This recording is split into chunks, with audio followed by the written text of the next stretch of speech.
Alright, welcome to the channel. My name is Rosen, and let's talk about Operation 3, Grand Heist.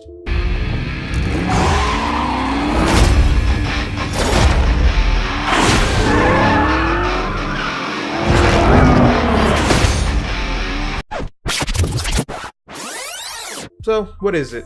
You got muscle cars, police cars, gorillas, bows, horn stashes, cops from GTA, Miami Vice, and Ruin's gothic brother with a meat mallet. You also got Outrider, Firebreak in his birthday suit, as well as some new multiplayer maps. And of course, the buy-in for these new maps is the Black Ops Pass, starting with the map Casino, and an overrun police station called Lockup, which just happens to be Detroit on a Tuesday afternoon.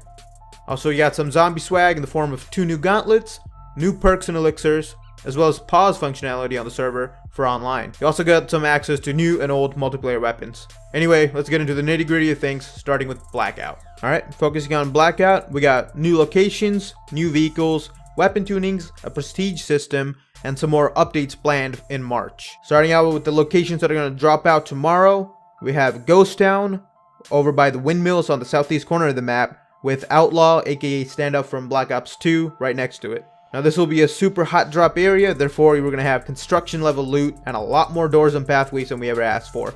There's also a mineshaft right next door, and if you ever played Buried from Zombies, it's going to be super familiar. There's a big mansion, as well as the buildings on the street right across from it.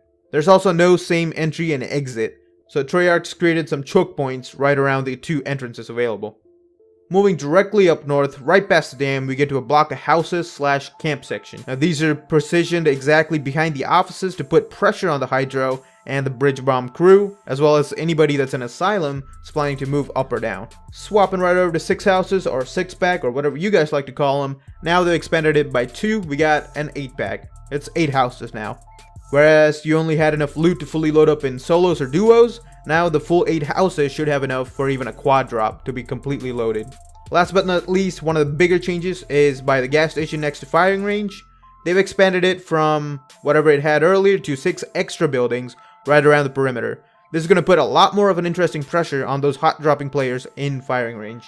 Speaking of hot drops, we got hot new vehicles in the game. So on top of just the ATV, the boats, and the heli, we got bad guy muscle cars, as well as police cruisers and interceptors. The 3 official terms are SUV, PBR, and muscle car. The muscle cars will, around the map, show you a green beam of light wherever stashes are, where you can find all level 3 loot. Police cruisers and interceptors have a cool new sensor dot feature whenever their sirens are on. It's a risk-reward thing where the sounds are super loud, but of course you'll always have a permanent sensor dart in the vehicle. They will also show you a red beam of light wherever enemy muscle cars are moving about. Alright, flipping back over to multiplayer, during launch week, we got Outrider, League Play on Thursday, new weapons, 1 in the chamber, as well as some major weapon tunings. Of course, as the season goes on, we'll get new modes, like Infected, Bare Bones, Prop Hunt, Fracture, and some more. Now, being that 1 in the chamber is being added this week in this update, we also have a possibility of more party games in the future. Now speaking of the new weapons, we've got 3. We've got the Switchblade X9. It's a folding SMG that kind of looks like a briefcase, but it's got fast reload and super quick ADS. There's also a full auto shotgun called the Rampage, first of its kind in BO4. It's going to be super devastating at close ranges. And another annoying ass melee weapon to add to the mix, it's called the Cha-Ching. It's a money bag, perfect for just smacking people in the face and propagating hate mail. Teabagging is a must when using this weapon. Last but not least, zombies. We've got 2 new gauntlets called DEFCON 5, which launches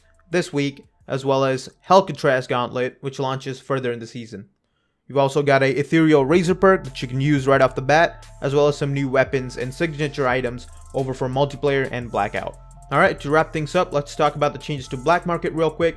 Blackjack is back, and he's got 3 new cool things called Cases, My Deals, and Inventory. This also means, of course, we've got a lot more content dropping with Grand Heist, and some of them are the 100 new tiers, the new specialist, of course, Outrider and all her new camos and stuff, as well as some more Blackout characters such as Misty from the Black Ops 2 Zombies crew, and Brutus, that undead warden guy from Blood of the Dead, as well as new contraband weapons, new signature weapons, new reactive camos, new outfits for everyone, as well as new Blackout jump packs. You also, of course, got your Blackout reserves, which have a lot of the zombie Blackout characters, Hudson with the Hawaiian shirt, and some more Mastercraft weapons. Now, like I stated earlier on, Black Ops Pass is required to have the multiplayer maps, as well as access to the new zombies things, and some of the weapons early on. Thank you guys so much for sticking around until the end. Now, I am working on the Ultimate 2019 Setup Guide. The part 1 for just the parts will go up within about a week or so. I'm still working on it. But stay subscribed, stay with the notification to, keep up to date. Leave a like on this video if you liked, but this of course was the overview for part 3, or Operation 3, the Grand Heist. Anyway, I'll catch you guys later. Peace out.